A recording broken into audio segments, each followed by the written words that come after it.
2. And hello, space friends. Once again, we're going through these matches in quick succession while we go through. I'm Shadu. With me is Matthew. We're commentators of this fine established tournament where people fly spaceships. Spaceships are pretty good fun. So I've been told. Not quite honestly had a lot of experience lately. We're just waiting for the. I'm getting excited as I watch this tournament. We're just waiting for the next match to start now. The grid's been prepared. You'll notice that the organizers of the event have decided to use a mobile tractor unit, one of the new structures, to scoop in all the wrecks to try and clean up the grid as fights progress throughout the evening. Wrecks are meant to be shot. I don't know what they're going to do about those drones though, but maybe we'll see some interesting strategies later where if people lose drones, they'll try to fly over and scoop stuff up. Cannonfodder just doing an online gun. Right. Cannonfodder has a what now? We have a little bit of a problem here. Yeah, he needs to online a gun. Okay. So we have somebody here coming over to the field without online guns. Now, generally, this is something you do before you undock. Am I right? Yeah. Or have I not played this game for too long? Especially before you try to get into a tournament. It takes me back to a tournament that I had to go at in Iceland at one of the fan fests. There we had time limits in our setup though of 5 minutes, and we often saw or made mistakes ourselves in having ammo loaded in the guns or cap booster charges. We're hoping that Cannonfodder has the rest of his strategy organized. Well, that's true. I remember a particular tournament I commentated on in Iceland as well, where Laz and some of the other guys from Imperium, then Goonfleet, forgot to fit any mods whatsoever to their ships.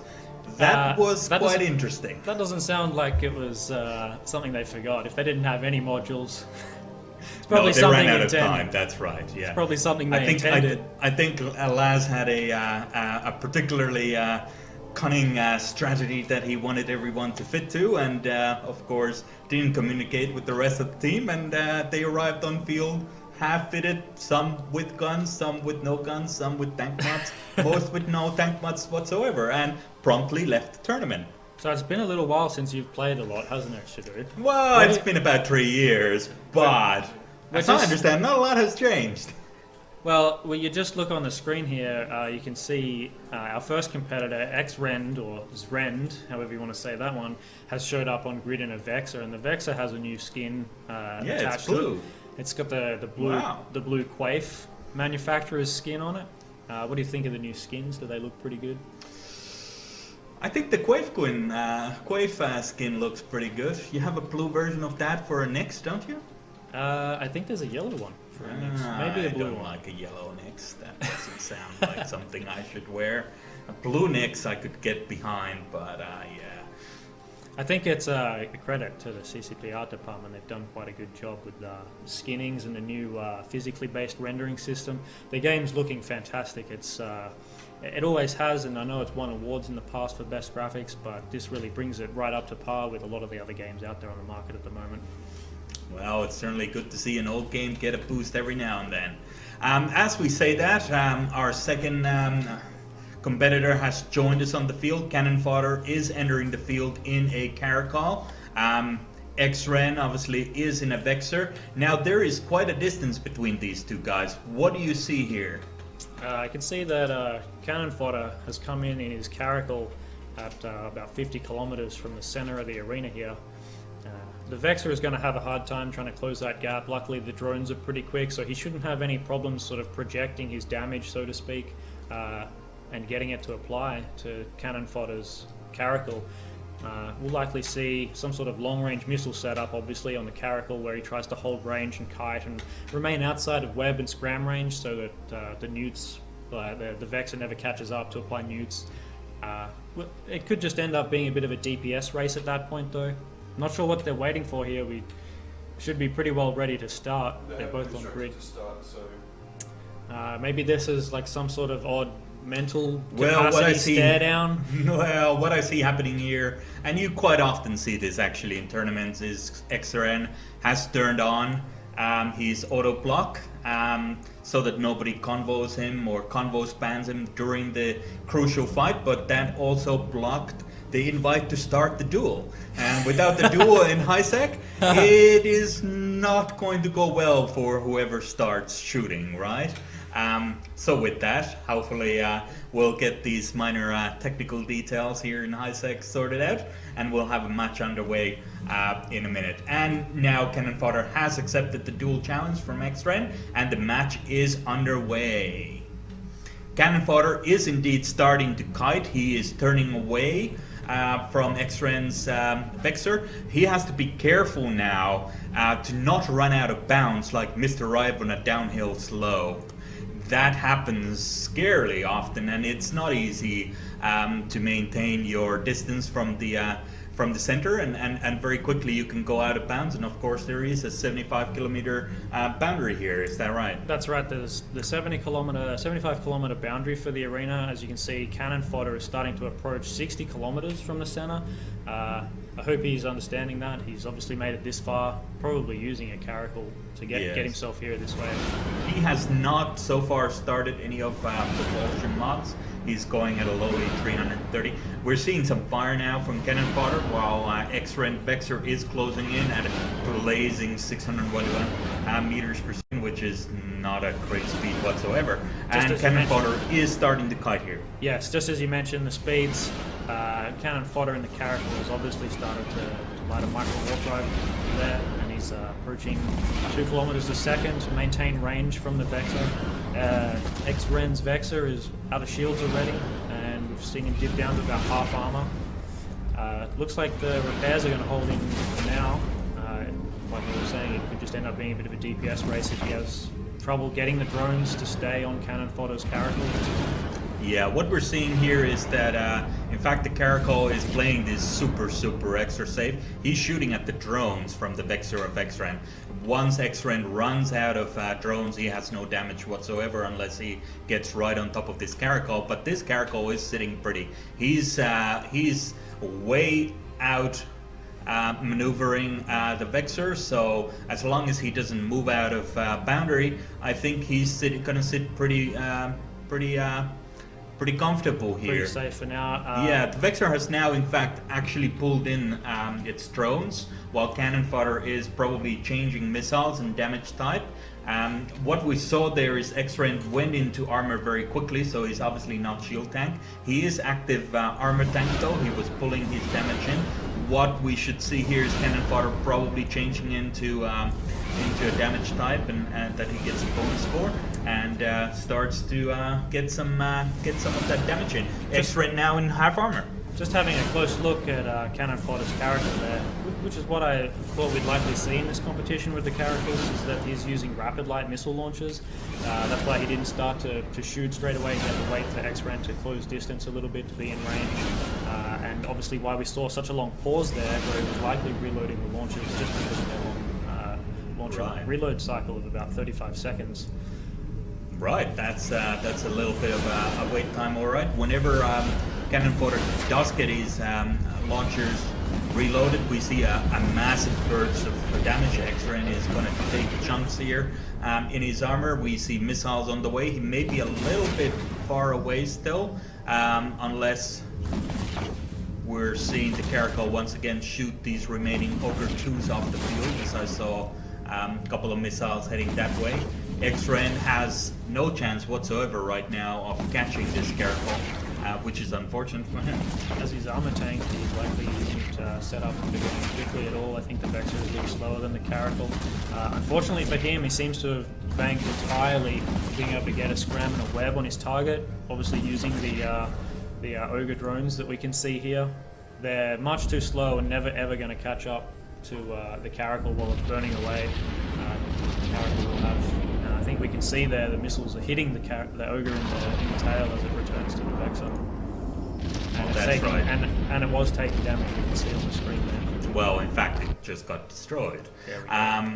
So what we have here is the Vexor is losing Xrend, and a Vexor is losing his drones at a rapid pace. Hopefully soon Cannonfodder will man up and start shooting Xrend, because I don't think he has anything to fear from these Ogre 2s. There's no reason to waste ammo. Just get on with it, my friend. In fact, what we have here is Xrend has completely stopped even trying to chase Cannonfodder in a caracol. He was just staying put there for a moment. Now he's probably looking at it and saying, oh well, I think I gotta give this a good old try at least. And Cannonfodder, listening to us, has now started to shoot this Vexor. Xrend is taking damage. He is not able to sustain his tank for much longer. Of course, Cannonfodder will run out of his active missiles and will have to reload for 35 seconds in a moment here. Hobgoblin 2s are out, which have a slight chance of catching the Caracol. The Caracol is now starting to take damage, so he did let those drones to get a little bit too close to him. If he is purely speed tank, this could of course affect him. As he does dip into half armor, half shield, we might again be seeing another one of those ancillary shield booster setups. He'll likely throw in a boost here, as hobgoblins don't do a lot of damage, and Cannonfodder is shooting them down. So now we have a electronic warfare drone here on the field as well. I can't see if it's from the which ship is actually putting that out there. I think it's a webbing drone, but what we have here is Caracol is once again starting to shoot down these drones. And Vexor, of course, will soon run out of those drones. However, the Vexor has now gone right on top of this Caracol somehow. I don't know how that happened, considering that the Vexor only does 600 meters per second, while the Caracol can do about 2Ks overloaded. I think the Caracol has just said, well, I don't care, you know, let's get up close and personal. So far, the Caracol is not completely shield tank, speed tank. He does have an active shield booster. We saw his shields dip quite low there, and he's back to normal, so maybe now he's quite comfortable to get this Caracol right on top of him. Yeah, at this stage I think it's been several minutes into the match, and the Caracol is likely low on capacitor and unable to keep that micro warp drive running and kite for the entire match. I think the way he's played it though is, like I said, reasonably safe. He's kept at range early on, used that capacitor to maintain that range and do damage to the Vexor's drones. Now we're seeing that the Vexor is probably out of drones at this stage. I think with the he's out of drones, but he is not out of guns and ammo. He is shooting Cannonfodder down. The shields dipped almost down to at 10% there. He's pulling slightly back. If you're right and he is out of low on capacitor, this could still go very wrong for Cannonfodder. Having a Vexor sneak up on you like that is no good for business whatsoever. Having said that, Cannonfodder has reloaded his heavy missile and heavy assault missiles, and he is pounding Xrend. Still have some drones on the field. I can only believe these are wet drones from the Caracol itself. I have no idea if Caracol even has a drone bay anymore, but I believe it does. Yes, I'm getting some nods in this video, obviously, not knowing all of the latest nerfs and whatnot that have gone on. I'm a little bit lost here. However, saying that, the Caracol is now in half armor, taking chunks. 15 cubic meters of drones. Okay, well, there you go. Cannonfodder is now entering about half armor. He is pulling back shields slowly. Xrend is taking damage, but able to tank now quite comfortably. Maybe he was bait tanking for a minute there because he let his armor go down. Now he has no problem whatsoever keeping that active armor tank up. It looks like you say, the blaster damage from the Vexor might be enough to chew the cap charges of Cannonfodder out for the rest of the match. And, maybe he's got enough of his own cap charges to keep that armor tank up. We can see his HP there in the armor for Xrend, definitely coming back up in armor there. Cannonfodder still boosting slightly on the shields and just bleeding through armor and structure like the previous shield tankers we saw. Both of them back to essentially full HP for on their tank layers at this stage. Yes, it looks like Xrend doesn't have any neutralizers. We're not seeing any neutralizer effects here. So what he's probably set up is all camp in the highs, which is playing to his strengths right now. He's able to do more damage than Cannonfodder. Once again, Cannonfodder now running a little bit low on his cap on his booster cycles. His shields are going down to about 10%. If he lets that dip much lower, he's gonna eat into his precious armor and hull reserves, which are not going to get any better here. I think Xrend is once again starting to look quite comfortable. Again, both of them back to full tank layers. Really on the wait to see how the cap warfare plays out in this. It seems like Xrend has, now that he has the scram and the scrambling web on the Caracal, he knows it's not going anywhere. He knows that the Caracal is shield boosting and continuously, so it's probably a dual ASB, maybe like 2 larges or maybe 1 extra large. We haven't seen a massive boost amount come through, so probably just the double larges. And he just has to chew down the cap charges for the shield there. And rather than waste his own cap charges to run his newts, he's just using the cap charges to keep his tank and his blasters going, because that's really all that he needs to do at this stage. Well, that's right. Both ships are starting to close up on the boundary. They have about 10 kms to go before they're out of bounds. Now, what we have seen in previous matches on the Alliance tournament side, of course, is that people have managed to bait somebody out of bounds, which could happen, but this time around, I don't think that's a likelihood.